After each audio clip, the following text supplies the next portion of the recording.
Atención, futuros millonarios y corazones rotos. Antes de continuar, dale a me gusta a este video. Suscríbete al canal para no perderte ninguna historia. Y comenta si crees que el dinero puede comprar la felicidad. ¿Están listos para una historia que les helará la sangre? La traición en el Palacio de Justicia. Arturo Gallardo ajustó el cuello de su traje de 5.000 euros. Un sastre a medida. Testamento silencioso de una vida de victorias incuestionables. En esta sala de justicia esterilizada, su divorcio iba a ser la última adquisición triunfal de su nueva vida. Esperaba lágrimas, una mujer rota, el fantasma de la esposa que había dejado atrás. Pero entonces apareció Isabela. No estaba rota, sino forjada en acero. El vestido simple y elegante que llevaba no susurraba derrota. Vibraba con un poder tranquilo que él no había visto en años. Sus ojos, claros y firmes, se encontraron con los suyos. En esa única mirada desconcertante, Arturo se dio cuenta de que esto no era un final. Era un ajuste de cuentas. El aire en la sala 4B del Tribunal de Granada estaba cargado con el olor a papel viejo y aire acondicionado, un perfume estéril para la muerte silenciosa de los matrimonios. Arturo se sentía impermeable a todo ello. Para él, esto era solo otra sala de juntas, otra negociación, donde su posición era inexpugnable. Se sentó en la pulida mesa de caoba, un rey en su traje de Segna, flanqueado por Mateo Cruz, un abogado cuya implacabilidad era tan legendaria como su tarifa por hora. A su lado, Lucía, su prometida, le apretó la mano. Su tacto era frío y calculado, y su anillo de compromiso, un brillante diamante, destellaba bajo la luz fluorescente, con una serie de flashes afilados y posesivos. Ella era el futuro. Joven, vibrante, un hermoso testimonio de su éxito. Había ensayado mentalmente este día durante meses. Era el último paso procesal para cerrar un capítulo que él ya había reescrito. Se había imaginado a Isabela llegando nerviosa, su cabello ligeramente despeinado, sus ojos hinchados por una noche de llanto.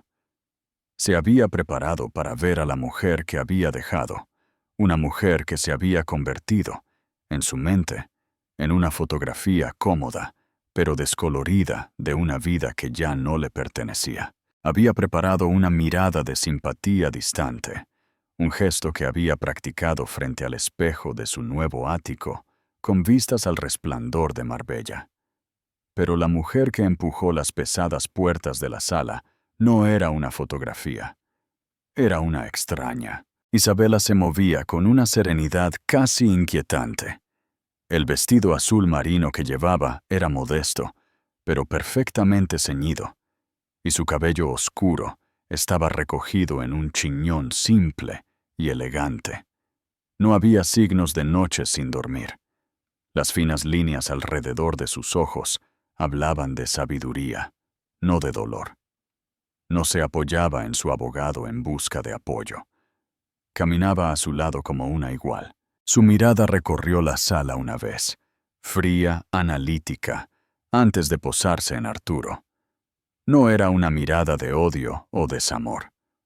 Era una mirada de evaluación, como si lo estuviera viendo con claridad por primera vez en mucho tiempo. Y tal vez no estuviera del todo impresionada. La simpatía distante que había preparado se disolvió en sus labios. En su lugar, un nudo frío de aprensión se formó en su estómago. Esta no era la mujer temblorosa y derrotada que su narrativa requería. De pie, la voz del alguacil resonó, y el raspado de las sillas de madera llenó el silencio. La jueza Pérez, una mujer con fama de no tolerar tonterías, tomó su asiento. Sus ojos, agudos e inteligentes, escanearon a las partes. Estamos aquí hoy para finalizar la disolución del matrimonio entre Arturo Gallardo e Isabela Gallardo.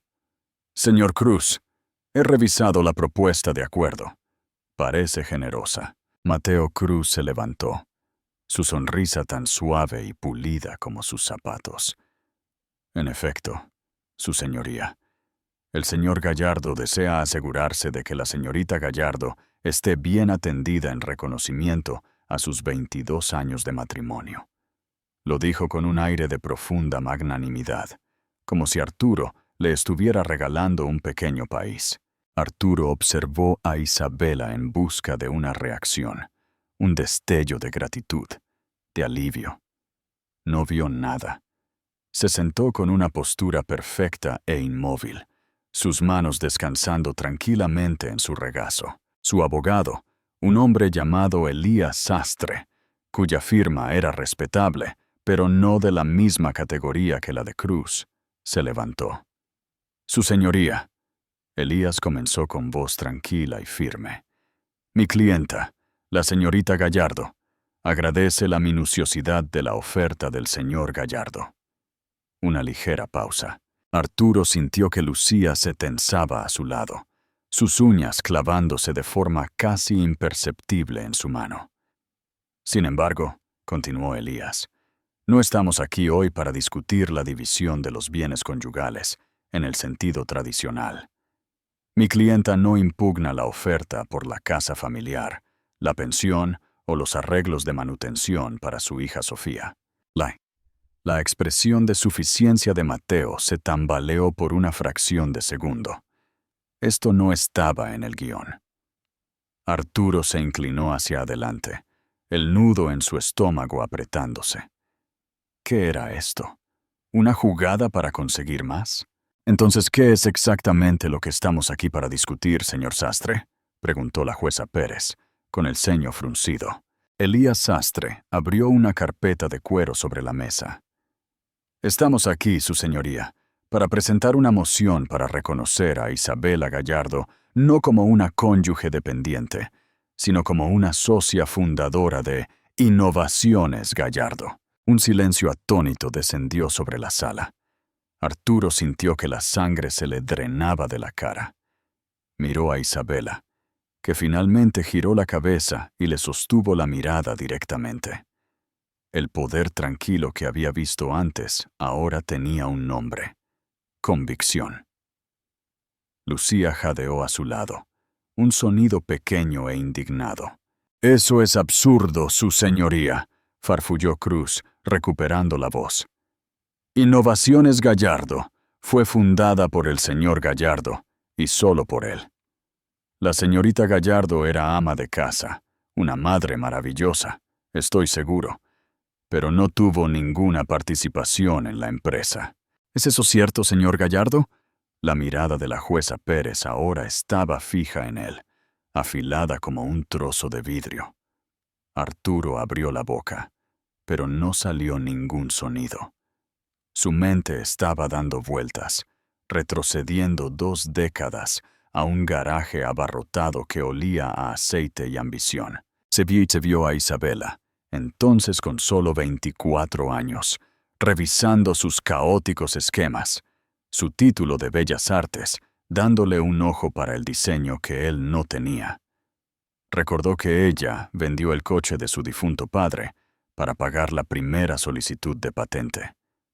Recordó que ella trabajó en 2 empleos para mantenerlos a flote mientras él perseguía un sueño, su fe en él, el único capital real que había tenido. Él lo había olvidado, o más bien, había elegido olvidarlo. Había enterrado esos recuerdos bajo capas de éxito, reescribiendo la historia hasta que él era el único protagonista, el genio hecho a sí mismo. El abogado de Isabela deslizó un documento sobre la mesa. Tenemos el cheque de su padre para la patente. Tenemos sus bocetos de diseño para los primeros 3 prototipos de productos. Y tenemos una docena de declaraciones juradas de los primeros empleados que testificarán que Isabela Gallardo no era solo una esposa que lo apoyaba. Ella fue la arquitecta de toda la filosofía de la interfaz de usuario de la compañía. Cada palabra fue un martillazo, desmantelando la fachada de su vida. Miró a Lucía, su rostro una máscara de confusión y furia, su anillo de diamantes de repente luciendo llamativo y barato. Miró a Isabela, su expresión no de triunfo sino de resolución. No estaba allí para arruinarlo, estaba allí por la verdad.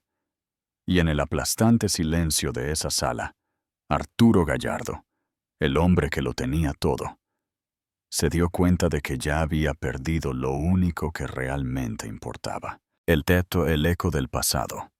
El viaje de regreso a la mansión de la Sierra Nevada fue un asunto silencioso y sofocante. Lucía, por una vez, estaba sin palabras, su mente visiblemente corriendo para calcular las implicaciones financieras del bombazo de Isabela. El shock se había cuajado en una ira venenosa que irradiaba de ella en ondas. Arturo miraba por la ventana polarizada del Bentley, las calles bordeadas de palmeras de Marbella, desdibujándose en una mancha verde indiferente. La casa, cuando llegaron, se sentía menos como un hogar y más como un mausoleo. Era un monumento a su éxito, una estructura de vidrio, acero y mármol blanco que Lucía había diseñado meticulosamente con la ayuda de un arquitecto que hablaba más de espacio negativo que de confort. Cada superficie estaba pulida hasta brillar. Cada mueble era una obra de arte minimalista en la que era aterrador sentarse. No había huellas dactilares en el vidrio, ni desorden en las encimeras, ni vida. No puedo creer su descaro, finalmente escupió Lucía, golpeando su bolso ridículamente caro contra una mesa de mármol. El sonido resonó en el vestíbulo cavernoso. ¿Una socia fundadora? Después de todo lo que le has dado. Es una mujer codiciosa y amargada, Arturo, y la aplastaremos. Esto es un insulto. Arturo pasó junto a ella, sus pasos inquietantemente fuertes en el suelo de mármol. Fue a la ventana de piso a techo, que daba a una piscina infinita, que a su vez daba a la ciudad.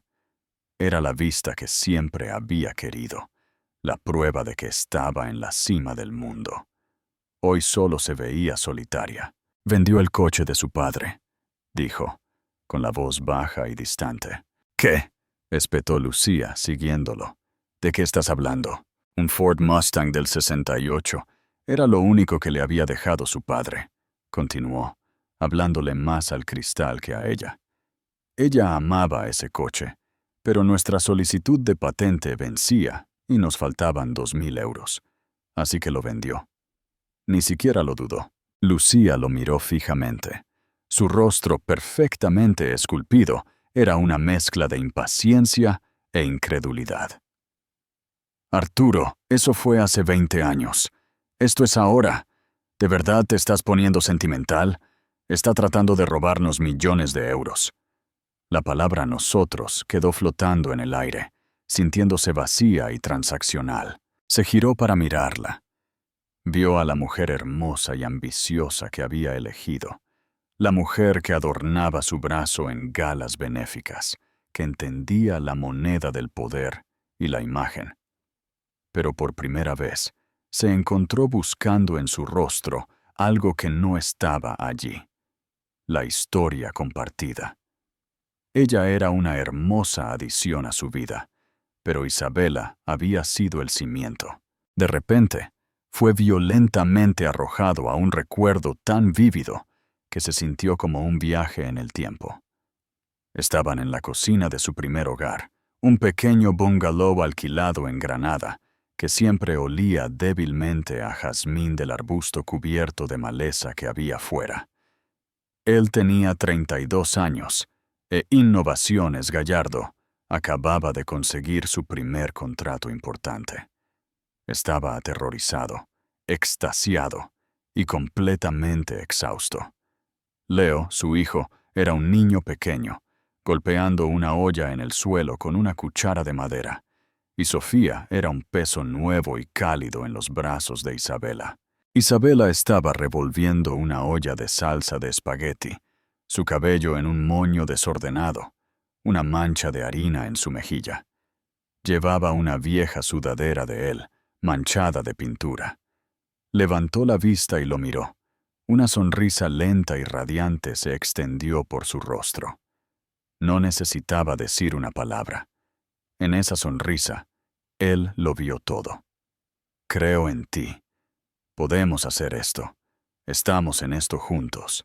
Más tarde esa noche, con los niños dormidos, se sentaron en su sofá de segunda mano y compartieron una botella de vino barato. Él confesó sus miedos, que era un impostor, que fracasaría y los arrastraría a todos con él. Isabela le tomó la mano, su tacto cálido y sólido. Arturo, le había dicho, con la voz llena de una certeza feroz y tranquila. El fracaso es solo un punto de datos.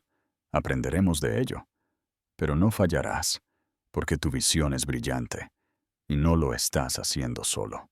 El recuerdo se desvaneció, dejando un profundo dolor en su lugar.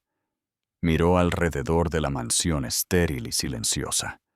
Lucía y él no tenían conversaciones como esa.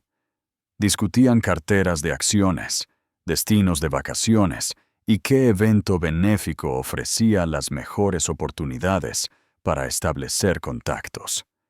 Nunca hablaban de miedo o fracaso, porque en su mundo se suponía que tales cosas no existían. Arturo, ¿me estás escuchando? La voz de Lucía atravesó su ensimismamiento, afilada por la irritación. Mateo está llamando. Necesitamos una estrategia. Miró la piscina infinita, su superficie perfectamente quieta, reflejando el cielo frío y vacío. Había construido esta vida, esta jaula perfecta y pulida, pieza por pieza. Había cambiado la calidez caótica de ese bungalow de Granada por este palacio silencioso. Había cambiado una compañera por un accesorio. Creyó que había mejorado, que se había despojado de su vieja vida como una serpiente se despía de su piel. Pero de pie allí, con el eco de su pasado resonando en sus oídos, una realización aterradora y repugnante amaneció en él. No se había despojado de su vieja piel. Se había despojado de su alma, y ni siquiera se había dado cuenta de que se había ido hasta este mismo momento. Había ganado todo lo que siempre quiso, y ahora estaba en bancarrota de una manera que su contable nunca podría medir. La lucha por la verdad mientras. Arturo se sacudía en su jaula dorada, Isabela regaba sus hortensias. Su nuevo hogar era una modesta casa de 2 pisos en un tranquilo barrio de Granada. El tipo de lugar con un gran porche delantero y una puerta de mosquitera ligeramente chirriante. Era un mundo aparte de la mansión de la Sierra Nevada, y nunca se había sentido más en paz. La casa no estaba llena de arte curado por su valor de inversión. Estaba llena del arte desordenado y vibrante de sus hijos, enmarcado y colgado con orgullo.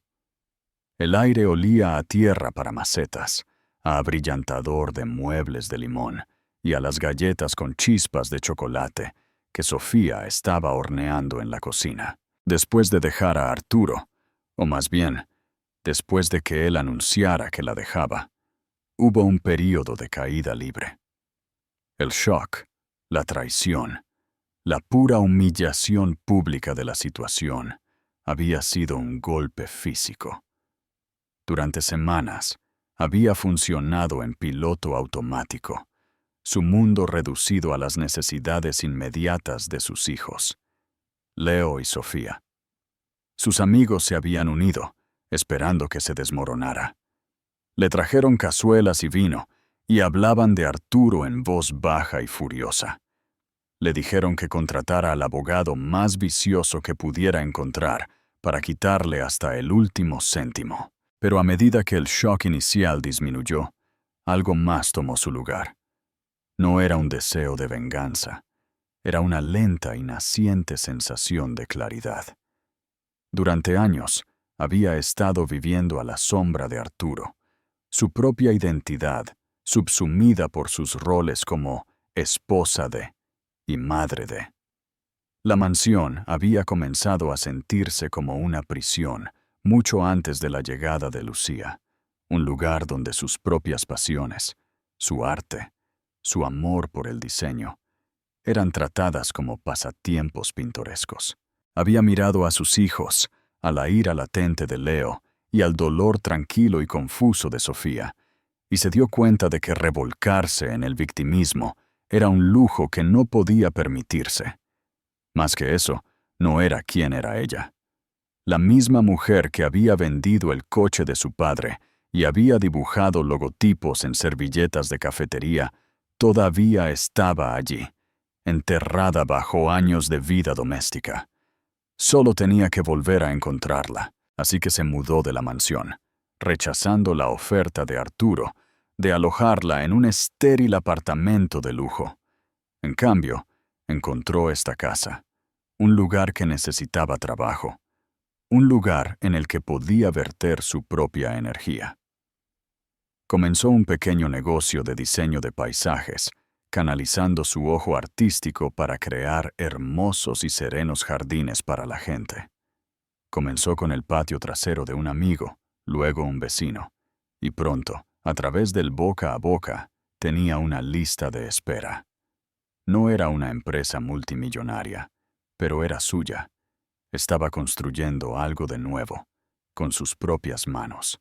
«Mamá, las galletas están listas», llamó Sofía desde la cocina. Isabela sonrió, dejando la regadera. «Huelen increíble, cariño». Entró, el calor de la cocina envolviéndola. Sofía, a sus 16 años, tenía el intelecto agudo de su padre, pero el corazón compasivo de su madre. El divorcio la había golpeado con fuerza, pero ver a su madre redescubrir su propia fuerza había sido un ancla poderoso. «Leo llamó», dijo Sofía, deslizando una galleta perfectamente dorada en una rejilla. «Preguntó cómo te había ido hoy, Leo». Su hijo tenía 19 años. Era estudiante de segundo año en la Universidad de Granada y ferozmente protector. Había visto la verdad del asunto de su padre mucho antes de que Isabela se lo permitiera, y su ira hacia Arturo era una herida cruda y abierta. «Fue interesante», dijo Isabela, eligiendo sus palabras con cuidado. «¿Papá se veía sorprendido?», preguntó Sofía, su voz con un toque de satisfacción. Isabela pensó en el rostro de Arturo, la arrogancia inicial derritiéndose en una incredulidad atónita. «Sí», dijo simplemente. «Creo que sí». Nodipo había tomado la decisión de presentar la moción de sociedad fundadora a la ligera. No se trataba del dinero, aunque sabía el valor de lo que se le debía. Se trataba de reclamar su propia historia. Durante 2 décadas, Arturo había contado la historia de Innovaciones Gallardo, y con cada recuento su papel había disminuido hasta que se desvaneció por completo. No solo la estaba borrando de su futuro, sino que la estaba borrando de su pasado compartido. Sus hijos, se dio cuenta, estaban creciendo escuchando un mito, una historia donde su padre era un genio solitario y su madre era una nota a pie de página.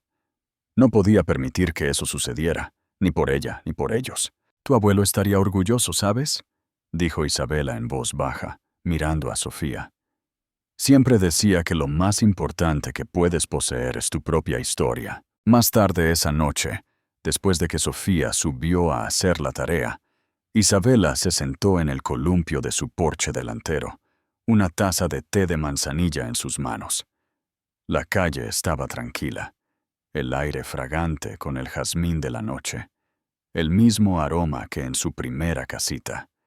No había pensado en eso en años. Su teléfono vibró. Era un mensaje de texto de Elías Sastre. Cruz llamó. Amenaza con una contrademanda por intención maliciosa. Están nerviosos, Isabela. Mantente fuerte. Hace un año, un mensaje como ese la habría hecho entrar en pánico. Esta noche, solo sintió una calma y resolución. No era la mujer asustada y dependiente que pensaban que era. Era la mujer que había ayudado a construir un imperio a partir de un garaje. Se había enfrentado a la bancarrota, al agotamiento y a probabilidades abrumadoras. Un abogado beligerante con un traje de 1.000 euros apenas le parecía intimidante en comparación. Pensó en Arturo, no con ira, sino con una profunda y cansada tristeza. Él había ganado el mundo, pero había perdido su brújula. Estaba a la deriva en un mar de su propia creación, rodeado de cosas brillantes y vacías. Ella no estaba luchando contra él por venganza. De una manera extraña, también estaba luchando por él. Estaba luchando por la verdad, porque solo al confrontar la historia real de cómo llegó a la cima, él tendría la oportunidad de encontrar al hombre que solía ser. El hombre que había sido su socio en todos los sentidos de la palabra. El costo de la verdad. La moción que Isabela presentó envió una onda expansiva a través del mundo cuidadosamente construido de Arturo. La historia se filtró a la prensa financiera. No los detalles confusos del romance, sino la narrativa mucho más convincente de la brillante exesposa que reclamaba su parte en un imperio tecnológico. Los titulares fueron brutales. El fantasma en la máquina. Boro. Arturo Gallardo a su cofundadora. De repente, Arturo no era solo un CEO divorciado. Era un potencial fraude. La Junta Directiva de Innovaciones Gallardo, un grupo de hombres estoicos y de pelo plateado que valoraban la estabilidad por encima de todo, convocó reuniones de emergencia. El precio de sus acciones sufrió una pequeña pero notable caída. La presión dentro de la mansión de la Sierra Nevada se volvió insoportable. La furia inicial de Lucía se había transformado en una campaña frenética y obsesiva para gestionar la percepción de la situación. Estaba constantemente al teléfono con agentes de relaciones públicas y abogados, su voz un staccato agudo y dominante que resonaba en los pasillos de mármol. «Tenemos que emitir un comunicado», anunció una noche, paseando frente a la fría chimenea sin encender. Llevaba un pijama de seda blanca que probablemente costaba más que la hipoteca mensual de Isabela. Algo que la pinte como una cónyuge descontenta que arremete. Hablaremos de tu trabajo filantrópico, de tu compromiso con la empresa. Necesitamos controlar la narrativa, Arturo. Arturo estaba sentado en un sillón de cuero, con un vaso de whisky Macallan 25 intacto en la mano. Estaba mirando una vieja fotografía que había sacado de una caja de almacenamiento, una Polaroid descolorida de él e Isabela, jóvenes y radiantes, de pie frente a su taller en el garaje. Un cartel que habían pintado a mano estaba clavado en la puerta. Sede de Innovaciones Gallardo. No hay narrativa, Lucía, dijo, con la voz cansada. Solo hay la verdad. La verdad es lo que la gente cree, replicó ella, su frustración a flor de piel. Y en este momento, están empezando a creerle a ella. Esto está afectando a la empresa. Esto está afectando mi futuro. Nuestro futuro. Ahí estaba de nuevo. El interés propio, desnudo y sin barniz. Él la miró de verdad, y vio el pánico crudo en sus ojos. Ella no estaba en pánico por él, o por la integridad del trabajo de su vida. Estaba en pánico porque la jaula dorada a la que había trabajado tan duro para entrar estaba bajo amenaza. El estilo de vida, el estatus, la seguridad, todo estaba ligado a un número en una cuenta bancaria, un número que Isabela ahora amenazaba con reducir significativamente. Cuando nos conocimos, dijo Arturo lentamente, los recuerdos emergiendo con una claridad dolorosa. Me dijiste que te impresionó mi impulso, mi visión. Me impresionaste, todavía lo haces, dijo ella, su tono suavizándose mientras intentaba una táctica diferente. Se acercó y se arrodilló junto a su silla, colocando una mano en su rodilla. Eres el hombre más brillante que he conocido. No, dijo él, sacudiendo la cabeza. Te impresionó mi jet. Te impresionó mi ático en Barcelona. Te impresionó el hecho de que podía cerrar un restaurante con estrella Michelin para una cena privada. Te enamoraste de los resultados, Lucía. Nunca te interesó el proceso. Ella se encogió como si la hubiera abofeteado. Eso no es justo. Te amo. Las palabras sonaron vacías, ensayadas. ¿Lo amaba a él o amaba la idea de él, el poder que él ejercía? Recordó los agotadores años iniciales con Isabela, las semanas de 100 horas de trabajo, las cenas de fideos instantáneos, el constante miedo a fracasar. Isabela había estado en las trincheras con él. Ella había celebrado cada pequeña victoria y amortiguado cada golpe aplastante. Lucía había llegado para el desfile de la victoria, con la copa de champán en la mano. El punto de quiebre llegó unos días después. Arturo estaba en una conferencia telefónica con la Junta, un asunto brutal en el que se vio obligado a defender su integridad personal. Estaba exhausto y desmoralizado. Después de colgar, entró en su dormitorio principal para encontrar a Lucía rodeada de muestras de tela y revistas de diseño. Estoy pensando que deberíamos rehacer la casa de la Costa del Sol, anunció alegremente, como si no acabara de ser diseccionado profesionalmente. Esta decoración está muy anticuada. Quiero algo más moderno, líneas limpias. ¿Qué opinas de este mármol italiano? Sostuvo una revista señalando un baño que parecía una sala de cirugía. Arturo la miró fijamente. La completa y absoluta desconexión de su realidad era asombrosa. Él estaba luchando por el alma de su empresa, por su reputación, y a ella le preocupaba la decoración de interiores. Una risa oscura y amarga escapó de sus labios.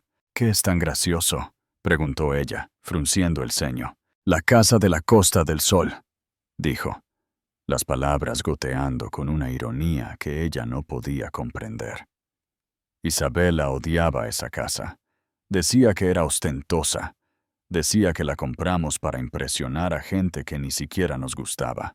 Bueno, ella estaba equivocada, dijo Lucía a la defensiva. Es una propiedad impresionante. No, Lucía, dijo, el agotamiento en su voz reemplazado por una repentina y escalofriante claridad. Tenía razón. Caminó hacia el armario, un vasto espacio para caminar más grande que su primer apartamento. Sacó una maleta. ¿Qué estás haciendo?, preguntó Lucía, su voz elevándose en alarma. Me voy a un hotel, dijo, arrojando camisas y pantalones a la maleta con precisión metódica.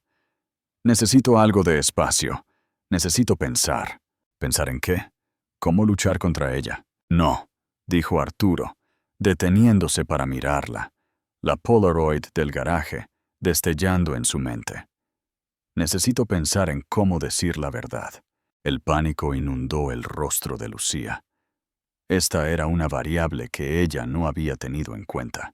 Un Arturo que no estaba interesado en luchar, en ganar a toda costa. No puedes hablar en serio. Arruinarás todo. ¿Por qué? ¿Por una culpa fuera de lugar por una mujer que dejaste atrás? No solo la dejé atrás, Lucía, dijo, su voz peligrosamente baja. Traté de borrarla, y recién ahora estoy empezando a entender la diferencia. Cerró la maleta y salió de la habitación, dejándola sola en medio de sus muestras y revistas, la reina silenciosa de un reino vacío y desmoronado. La reconstrucción. El silencio estéril de la suite del hotel fue un bienvenido respiro. Por primera vez en años, Arturo estaba rodeado de una ausencia de expectativas. No había miembros de la junta a quienes apaciguar, ni calendarios sociales que gestionar, ni Lucía tratando de redecorar su vida. Solo estaba él y el peso aplastante de sus propias decisiones. Fue en esta soledad que se dio cuenta de que la batalla con Isabela por la empresa era un síntoma de una enfermedad mucho más profunda. Las verdaderas víctimas de su guerra contra el pasado eran sus hijos. No había visto mucho a Leo y Sofía desde la separación. Se decía a sí mismo que era porque estaban ocupados con sus propias vidas: la universidad, la escuela secundaria, los amigos. Pero la verdad era que se había mantenido a distancia, porque su presencia era un espejo que reflejaba una versión de sí mismo que no quería ver, un fracaso como padre. Sus intentos de conexión eran torpes y transaccionales. Enviaba dinero, les compraba regalos caros que no pedían, y sugería salidas a restaurantes de 5 estrellas, donde el silencio entre ellos era tan denso y pesado como las cortinas de terciopelo. Decidió intentarlo de nuevo, no con un gran gesto, sino con algo simple. Llamó a Sofía. «Hola, cariño. Soy papá». La pausa al otro lado de la línea fue reveladora. «Hola», me preguntaba, ¿tú y Leo estarían libres para ir a comer pizza este fin de semana? A ese viejo lugar al que solíamos ir en Granada, el Horno de Sal. Otra pausa. El Horno de Sal era su lugar. Era barato, ruidoso, y tenía manteles a cuadros rojos y grasientos. Era donde iban para los cumpleaños y después de los partidos de fútbol. Era un lugar del antes. «Tendré que preguntarle a Leo», dijo Sofía, su voz no comprometida. «Te enviaré un mensaje de texto». Le envió un mensaje de texto unas horas más tarde. «Leo dice que podemos el sábado a las 7». La falta de entusiasmo era palpable, pero era un sí. Cuando entró en el Horno de Sal ese sábado, ya estaban allí, sentados en un reservado en la parte de atrás. Verlos juntos fue una sacudida. Leo, con sus ojos oscuros e intensos, tan parecidos a los de Isabela, tenía un brazo protector apoyado en el respaldo del reservado detrás de su hermana. Sofía estaba arrancando un hilo suelto de sus jeans, con los hombros encorvados. Parecían 2 soldados en territorio hostil. «Hola», dijo Arturo, deslizándose en el reservado. El vinilo estaba agrietado y familiar. «Gracias por venir». «Sofía quería», dijo Leo, con voz apagada. Fue una aclaración inmediata. «Solo estoy aquí por ella». El abismo entre ellos se sentía inmenso, infranqueable. Trató de llenarlo con una conversación trivial. Le preguntó a Leo sobre sus clases, a Sofía sobre su próximo proyecto de arte. Sus respuestas fueron cortas, monosilábicas. El aire estaba lleno de acusaciones no dichas. El ruido alegre de la pizzería, las familias riendo, los pedidos que se gritaban. Solo resaltaba su propio silencio tenso. Llegó su pizza, una grande de pepperoni como siempre pedían. Arturo les sirvió a cada uno una porción, un acto doméstico simple que se sintió ajeno y performativo. Fue Sofía quien finalmente rompió la tensión. «Mamá dijo que te mudaste de la casa». «Sí», dijo Arturo, agradecido por la oportunidad. «Estoy en un hotel por un tiempo. Solo necesitaba algo de tranquilidad». «¿Tranquilidad de qué?», lo desafió Leo, entrecerrando los ojos. «De que tu prometida te ponga nervioso. Es difícil gestionar la vida por la que destruiste la nuestra». «Leo», susurró Sofía, colocando una mano en su brazo. No, es una pregunta justa, dijo Arturo, mirando a su hijo. Vio no solo ira, sino un dolor profundo y grave. Hice un desastre con las cosas. Lo sé. ¿Un desastre? La risa de Leo fue áspera. Un desastre es cuando derramas algo. Tú detonaste una bomba en medio de nuestra familia y te marchaste con tu nueva novia mientras mamá tenía que buscar entre los escombros. ¿A eso le llamas un desastre? Cada palabra era cierta. Escucharla de su hijo era como tragar vidrio. ¿Y lo que le estás haciendo a mamá ahora?, continuó Leo, su voz temblando de furia contenida. Ella nos contó la verdad, sobre todo, cómo te ayudó a empezar la empresa. No solo la dejaste, trataste de robarle toda su historia de vida. ¿Tienes alguna idea de lo que es eso? ¿Ver a tu madre tener que luchar por el crédito de su propia vida contra el hombre que se suponía que era su compañero? Arturo no tenía defensa. No había nada que pudiera decir que no sonara como una excusa vacía, así que simplemente se sentó allí y lo aceptó. Su madre, dijo con la voz ronca, es la persona más brillante y resiliente que he conocido. Y yo la di por sentada. Olvidé quién era yo, quiénes éramos. Empecé a creer en mi propia propaganda. Lo siento mucho por todo. No fue suficiente. Una disculpa no podía coser las heridas que había infligido, pero fue lo primero honesto que le había dicho a sus hijos en años. Sofía había estado callada, sus ojos llenándose de lágrimas. «Te echo de menos», susurró, tan suavemente que apenas lo escuchó. «Echo de menos al hombre que solía ser». Ese fue el golpe que finalmente lo destrozó. No fue la ira de Leo, sino el dolor tranquilo de Sofía. Fue la comprensión de que sus hijos no solo estaban enojados por sus acciones, sino que estaban de luto por el padre que había sido. Un padre que iba a sus partidos de fútbol, que los ayudaba con sus deberes, que existía en sus vidas como una presencia cálida y constante, no como un benefactor rico y distante. Miró a sus dos hijos, estas personas increíbles que él e Isabela habían criado, y vio la devastadora y completa extensión de sus elecciones. El dinero, la mansión, los elogios del mundo de los negocios, todo era ceniza. Había estado tan concentrado en construir un legado de éxito que había destruido por completo a su propia familia. Su retrato en sus vidas se estaba desvaneciendo, y él era quien sostenía el borrador. Un nuevo legado. El día en que debían regresar a la corte, la atmósfera era completamente diferente.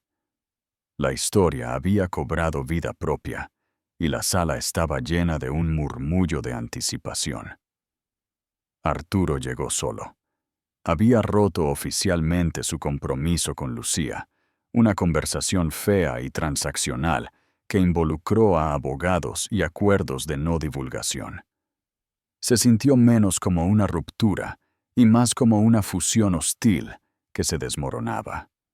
No sintió tristeza, solo una sombría sensación de alivio, como si una fiebre se hubiera roto. Se sentó en su mesa, con Mateo Cruz a su lado.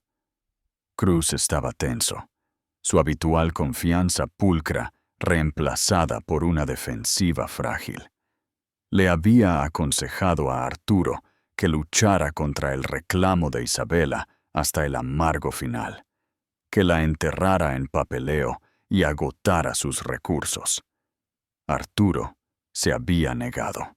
«No vamos a contrademandar», le había dicho Arturo esa mañana. «No vamos a intentar desacreditarla. Vamos a ir». Cruz lo había mirado como si hubiera perdido la cabeza. Cuando Isabela entró con Elías Sastre, se veía exactamente igual. Serena, resuelta. Pero esta vez, cuando sus ojos se encontraron con los de Arturo, él no apartó la mirada. Sostuvo su mirada y le dio un pequeño, casi imperceptible, asentimiento. Era un gesto de concesión, de respeto. Vio un destello de sorpresa en sus ojos antes de que ella dirigiera su atención a la jueza. «Señor Cruz», comenzó la jueza Pérez, su tono muy profesional. «La última vez que estuvimos aquí, el señor Sastre hizo una afirmación bastante extraordinaria en nombre de su clienta. ¿Tiene una respuesta?» Cruz se puso de pie, barajando sus papeles. «Su señoría, con el debido respeto, la afirmación es infundada. Si bien el señor Gallardo reconoce el apoyo de su exesposa en los primeros años, como cualquier cónyuge apoyaría a otro, esto de ninguna manera constituye una sociedad legal». Siguió con un tono monótono, citando precedentes legales y estatutos corporativos. Arturo apenas escuchó. Estaba observando a Isabela. Estaba recordando. La vio en su mesa de la cocina a las 2 a.m., reescribiendo su plan de negocios, porque, como ella lo expresó suavemente, el suyo era brillante en la tecnología, pero un poco confuso en lo humano. La vio encantar a su primer inversor, no con números, sino con una explicación apasionada y elocuente de cómo su producto mejoraría genuinamente la vida de las personas. Él era el ingeniero. Ella era la conciencia. Él había construido el motor, pero ella había dibujado el mapa. «Señor Sastre», la jueza lo instó cuando Cruz finalmente se calmó. Elías Sastre se puso de pie. «Su señoría, podríamos pasar semanas tomando declaraciones a los primeros empleados. Podríamos traer contadores forenses y expertos en propiedad intelectual. Podríamos convertir esto en una guerra larga, fea y muy pública». Hizo una pausa, dejando que las palabras quedaran suspendidas en el aire. Arturo vio a Cruz, tenso, preparándose para el ataque. «Pero mi clienta no tiene ningún deseo de hacer eso», continuó Sastre. «Esto nunca se trató de librar una guerra. Se trataba de corregir el registro. Por lo tanto, nos gustaría proponer un tipo diferente de acuerdo». Colocó una carpeta delgada sobre la mesa. Un alguacil se la entregó a la jueza Pérez y otra a Cruz. Arturo se inclinó para mirar la copia de Cruz. No era una demanda de dinero. No era un reclamo por un porcentaje de la empresa. Era una sola página a doble espacio. En la parte superior, en negrita, decía: «La historia oficial de Innovaciones Gallardo. Los años fundadores». Debajo había una narrativa, una historia. Detallaba el inicio de la compañía, no como el mito del genio masculino solitario, sino como la verdad, una sociedad.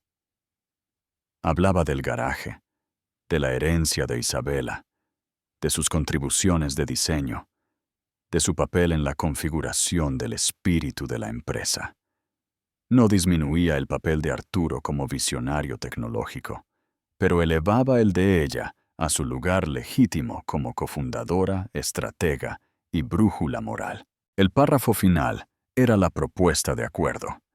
Establecía que Isabela renunciaría a todos los reclamos de acciones fundacionales y a cualquier participación financiera más allá de la división estándar de activos conyugales. A cambio, el documento, esta verdadera historia, debía ser ingresado en el registro corporativo oficial de Innovaciones Gallardo.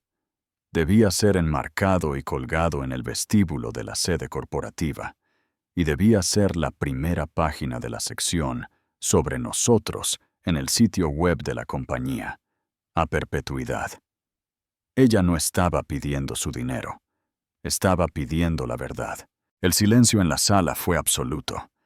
Mateo Cruz se quedó mirando la página, completamente perplejo. Era una jugada tan fuera del manual legal que no tenía respuesta. No se podía luchar contra una historia con una demanda. La jueza Pérez terminó de leer, se quitó las gafas y miró de la página a Isabela y luego a Arturo. Una mirada lenta y conocedora de profundo respeto amaneció en su rostro. «¿Señor Gallardo?», preguntó ella, con la voz más suave que antes. «¿Cuál es su respuesta a esta propuesta?». Este era el momento, la culminación de todo. Todavía podía luchar. Podía volver al hombre que había sido, el hombre que ganaba a toda costa. Podía salvar su fortuna y su ego. O podía salvarse a sí mismo. Arturo se puso de pie lentamente. No miró a su abogado. Miró directamente a Isabela. «Su señoría», dijo, su voz clara y firme, encontrando una fuerza que no sabía que aún poseía. «He leído el documento de la señorita Gallardo, y lo encuentro completamente exacto. Sus contribuciones no solo fueron de apoyo, fueron fundacionales. Sin ella, no habría innovaciones Gallardo. Acepto su propuesta, en su totalidad. Y me gustaría declarar ante este tribunal, y para que conste, que lamento profundamente mis intentos de borrarla de una historia que es tanto suya como mía». Miró a Isabela. Por primera vez, su serena compostura se rompió. Una sola lágrima trazó un camino por su mejilla. No era una lágrima de tristeza o victoria, era una lágrima de liberación. La verdad, después de tantos años, finalmente había sido dicha. Epílogo. El camino a casa. Las secuelas inmediatas fueron un borrón. El golpe del mazo de la jueza fue una pistola de salida para una ráfaga de movimiento. Abogados se agruparon, periodistas se apresuraron. Pero Arturo no vio nada de eso. Sintió una extraña ligereza, como si un peso masivo e invisible que había estado cargando durante años se acabara de levantar.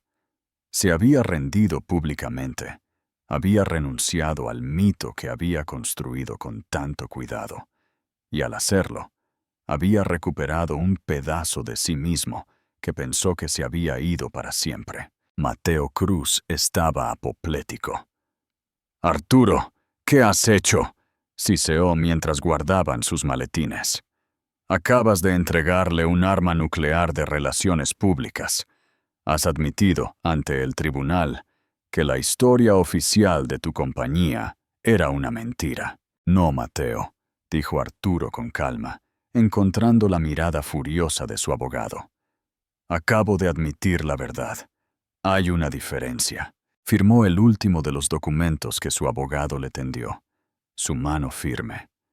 No sintió arrepentimiento. Vio a Isabela y Elías Sastre al otro lado de la sala, hablando en voz baja con el secretario del tribunal. Sabía que tenía que hablar con ella, no para negociar o explicar, sino simplemente para terminar. Se acercó, sus pasos haciéndose eco de los latidos de su corazón. Sastre lo vio venir, y con un asentimiento a Isabela, se alejó discretamente. Se quedaron de pie uno frente al otro en la sala ahora vacía. El silencio entre ellos ya no estaba lleno de tensión, sino del peso de 24 años de historia compartida. Lo bueno, lo malo, lo hermoso y lo roto. «Gracias, Arturo», dijo Isabela, su voz tranquila. No fue el agradecimiento triunfante de una vencedora, sino un reconocimiento simple y genuino. «No me des las gracias», dijo, con la voz ahogada por la emoción. «No deberías haber tenido que hacer nada de esto. Siempre fue tu historia. Solo lamento haber tardado tanto en recordar cómo leerla». Buscó en su rostro la ira y el resentimiento que merecía ver allí. Pero se habían ido.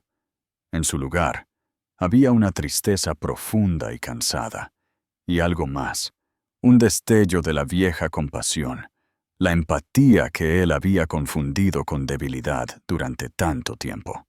«¿Por qué?», preguntó, la pregunta escapándose antes de que pudiera detenerla. «¿Por qué hacerlo de esta manera, Isabela? Podrías haberme quitado millones. Podrías haber paralizado la empresa». Ella apartó la mirada por un momento, hacia los grandes ventanales que daban a la ciudad. ¿Qué habría logrado eso? Nuestros hijos verían a su padre arruinado y a su madre convertirse en una mujer amargada y rica. La empresa que construimos juntos se habría empañado. Todo habría sido en vano. No quería destruir nuestro pasado, Arturo. Quería reclamarlo.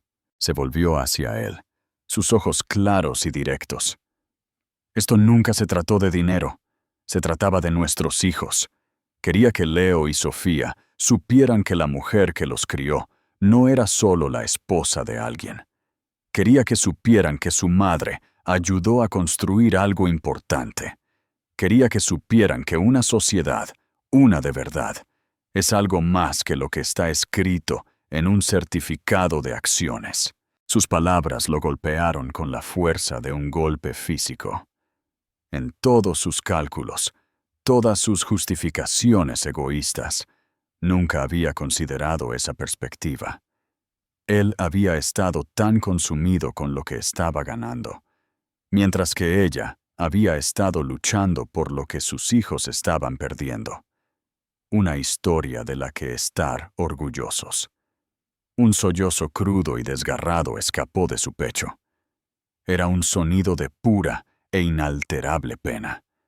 Por su matrimonio, por su familia, por el hombre que no había sido. La fachada pulida de Arturo Gallardo, CEO, se hizo añicos por completo, dejando solo un hombre roto y arrepentido. No trató de ocultarlo. Dejó que ella viera la profundidad total de su ajuste de cuentas. Isabela no se apresuró a consolarlo. No ofreció promesas. Simplemente se quedó allí y fue testigo de su dolor, concediéndole la dignidad de su propio colapso. Ella lo había visto en su mejor momento y en su peor momento, y ahora lo estaba viendo en su estado más despojado y honesto. Después de un largo momento, finalmente logró controlarse. Se secó los ojos, sintiéndose completamente expuesto. «Voy a vender la casa», dijo, las palabras saliendo de golpe. «¿Y Lucía?» «Hemos terminado. Se acabó». No lo estaba diciendo para recuperarla. Sabía que eso era imposible. Lo estaba diciendo porque necesitaba que ella supiera que la ilusión había terminado. Había terminado con la vida que había construido sobre una base de mentiras. Isabela simplemente asintió, aceptando la información sin juzgar. «¿Qué harás ahora?» «No lo sé», admitió. Y fue la respuesta más honesta que había dado en una década. «Intentaré ser padre. Intentaré ser un hombre mejor». Sonaba desesperadamente a cliché, pero en la tranquilidad de esa sala de justicia, se sintió como una promesa sagrada. Sabía que no podía ganarse su perdón, no de verdad. Eso no era algo que él pudiera pedir. Pero tal vez, solo tal vez, podría comenzar el largo y arduo proceso de recuperar su propio respeto. 3 meses después, el mundo se veía diferente. Fiel a su palabra, Arturo había implementado la propuesta de Isabela. La historia de fundación recién bautizada era lo primero que los visitantes veían en el sitio web de Innovaciones Gallardo. Una copia bellamente enmarcada, impresa en papel de archivo, colgaba en el vestíbulo, justo al lado de la declaración de misión de la compañía. Causó un revuelo en la industria, pero uno positivo. La historia de la reconciliación y la integridad era mucho más poderosa que la historia de un divorcio complicado. El precio de las acciones de la compañía, después de la caída inicial, nunca había sido tan alto. Arturo vendió la mansión de la Sierra Nevada y se mudó a un apartamento modesto y cómodo en Madrid, a pocos kilómetros del centro. Vendió el jet y el Bentley. Comenzó a liderar la fundación filantrópica de la compañía, una parte del negocio que siempre había delegado, y encontró un sorprendente sentido de propósito en ello. Estaba trabajando para construir algo que no se medía en márgenes de ganancia. El trabajo más difícil, sin embargo, fue reconstruir las ruinas de su familia. Fue un proceso lento y minucioso sin garantía de éxito. Ya no intentaba comprar el afecto de sus hijos. En cambio, se presentó. Fue a los espectáculos de arte de Sofía y a los debates universitarios de Leo. No se sentó en la primera fila. Se paraba en silencio en la parte de atrás, sin esperar nada. Les enviaba mensajes de texto, no para concertar reuniones, sino para decirles que estaba orgulloso de ellos. El primer avance llegó de forma inesperada. Leo tuvo una presentación importante de economía, y su computadora portátil falló la noche anterior. Después de intentarlo todo, en un momento de desesperación, llamó a Arturo. Arturo dejó todo y pasó las siguientes 6 horas con su hijo, no como un CEO delegando un problema, sino como un padre, ayudándolo pacientemente a recuperar los archivos y reconstruir la presentación. Trabajaron hasta el amanecer, impulsados por el café y un sentido de propósito compartido. Cuando salió el sol, Leo lo miró al otro lado de la mesa de la cocina, con el agotamiento y la gratitud en sus ojos. «Gracias, papá», dijo. Las 2 palabras fueron un puente sobre un vasto cañón. Su relación con Isabela encontró un nuevo y tranquilo ritmo. No eran amigos, no en el sentido tradicional. Las cicatrices eran demasiado profundas para eso, pero eran socios en una nueva empresa, cocriando a sus hijos hasta la edad adulta. Hablaban una vez a la semana, discutiendo las solicitudes universitarias de Sofía o los planes de pasantías de verano de Leo. Las conversaciones eran educadas, a veces un poco formales, pero sustentadas por un nuevo respeto duramente ganado. Una tarde de sábado, Arturo estaba en un parque local, viendo a Sofía jugar en una liga de fútbol de fin de semana. Desde el otro lado del campo, vio a Isabela en la línea de banda, animando. Él había tenido cuidado de mantener su distancia en estos eventos, dándole espacio. Pero hoy, ella se acercó a él. «Ha mejorado mucho en sus tiros de esquina», dijo Isabela, con los ojos en su hija. «Tiene tu determinación», respondió Arturo, una pequeña sonrisa tocando sus labios. Se quedaron en un silencio cómodo por un momento, 2 padres mirando a su hija, un pasado compartido y un futuro separado convergiendo en el momento presente. «Leo me dijo que lo ayudaste con su proyecto», dijo Isabela, girándose para mirarlo. «Fue algo bueno lo que hiciste, Arturo». «Fue lo menos que pude hacer», dijo. «No», dijo ella, con la mirada firme. «No lo fue. Es un comienzo». Un silbato sonó, y el partido terminó. El equipo de Sofía había ganado. Corrió, sudorosa y radiante, y abrazó a su madre. Luego se giró, y sin dudarlo, también le dio un abrazo a Arturo. Era la primera vez que ella iniciaba cualquier afecto físico desde la separación. Abrazó a su hija, abrumado, y captó la mirada de Isabela por encima del hombro de Sofía. Ella le dio un pequeño, casi imperceptible, asentimiento. No era una promesa de perdón, y ciertamente no era una insinuación de reconciliación. Era un reconocimiento de que él estaba presente, de que lo estaba intentando, de que la primera piedra de una nueva base se había colocado. Sabía que nunca recuperaría lo que había tirado tan descuidadamente. La familia que había tenido era un país al que nunca podría regresar. Pero mientras estaba allí, entre la mujer a la que había hecho daño y la hija a la que estaba tratando de recuperar, sintió un destello de algo que no había sentido en años. esperanza. El camino hacia la redención era largo e incierto, pero por primera vez, finalmente estaba caminando en la dirección correcta. Reflexión final. Esta historia es un recordatorio poderoso de que la verdadera riqueza no se mide por los precios de las acciones o los metros cuadrados, sino por la integridad de nuestras relaciones y la verdad de nuestras propias historias. ¿Qué piensas de la decisión de Isabela en la corte? ¿Crees que la redención de Arturo es real? Déjanos tus pensamientos en los comentarios. Si esta historia te conmovió, por favor, dale un pulgar hacia arriba, compártela con alguien que necesite escucharla y suscríbete para más historias emocionales y reales.